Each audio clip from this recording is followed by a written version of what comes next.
Hi everybody, so today I'm going to talk to you about how you gain and lose body fat in regards to hormones. So for those of you that have been following my page before, obviously you've met Simon. Simon's my little mascot who helps me explain to clients basically how hormones and insulin levels affect body fat gain and body fat loss. So Simon likes to eat lots of carbohydrates, whether that's in the form of flapjacks, donuts, pasta, any form of carbohydrate. Likes to eat a lot of carbohydrates. So what happens is when he's eating the carbohydrates, obviously it goes down into the stomach, it's broken down into glucose. Now when this is broken down, obviously we release the hormone insulin or chemical insulin. So insulin's released to break down the carbohydrates into glucose. So obviously we get an insulin spike. Now depending on the type of carbohydrate, depends on the amount of insulin that's released.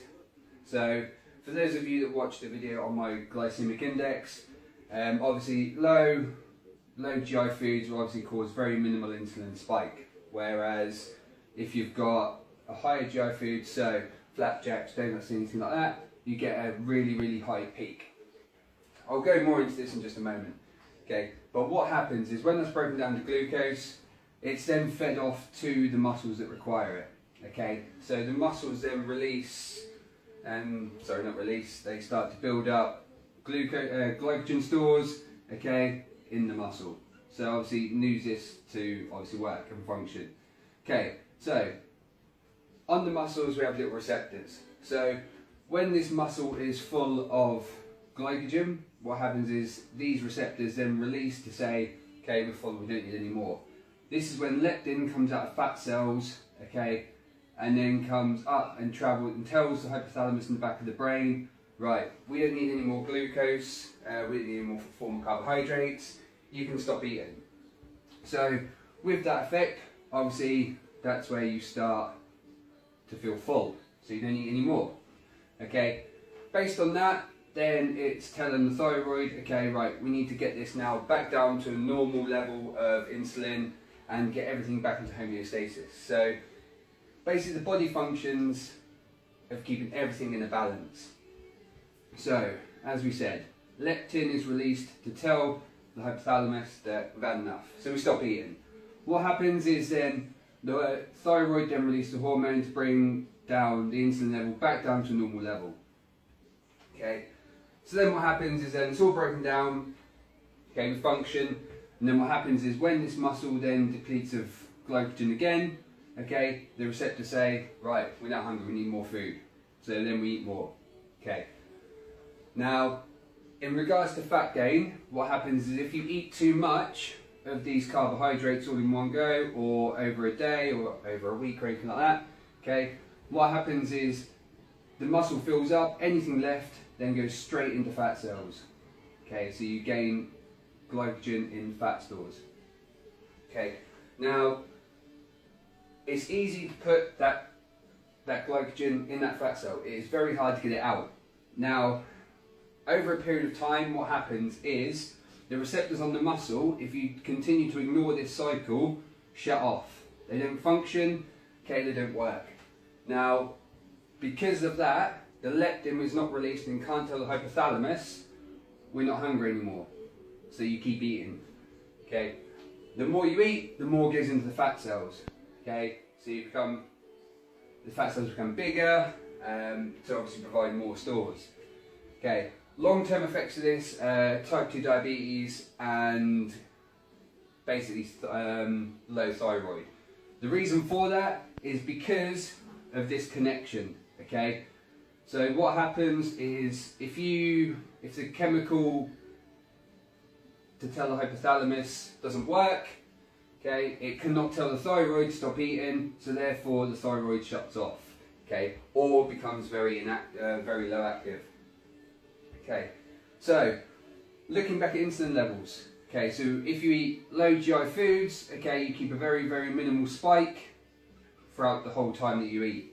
Okay, this then reduces all of this what's going on here.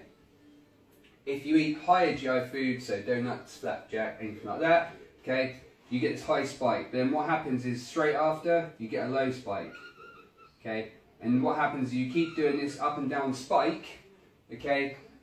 You cannot keep homeostasis levels. So all of this doesn't work properly, okay? That's how you gain body fat. Now, in order to lose body fat, okay, you need to tap into a chemical called hormone sensitive lipase.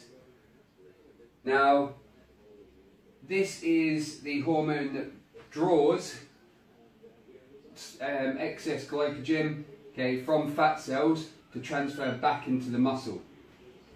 Okay, basically it says in the name, so hormone sensitive lipase. Okay, it is sensitive because all of this is not functioning, okay, or is not in a homeostatic state. That is why when you hear people say now, okay, you need to listen to the body, tells you what it wants, doesn't want. Also, they're saying now, obviously, you need to be within a 500 calorie deficit, okay, to target body fat, okay. That is how it works, okay. If you starve yourself all day, okay, all that happens is you start targeting muscle. Okay, so for females out there, most females that I know consume anywhere between 600, that's really poor, okay, and about 1200 calories a day. That is nowhere near enough for you to target body fat. So, what happens is all you start to do then is you start to break away muscle, because your body needs proteins. So, it breaks down the muscle tissue, over time the muscles become smaller. You need less glycogen stores, but you're still eating the same amount. So what happens? All of this comes out of sync, and then what happens is, because the muscle's smaller, it requires less glycogen. So then it just goes straight into fat cells. Okay? So that's why females in particular think if they eat less, they lose weight. You do lose weight, however, you're targeting muscle tissue. Alright? You want to be targeting everything that's in these fat cells. So to do that, you need to be at least 500 calories, okay, anywhere up to 750 calories. Okay, a deficit a day, and then over a period of a week, if you do 500 calories, you lose 1 pound of fat.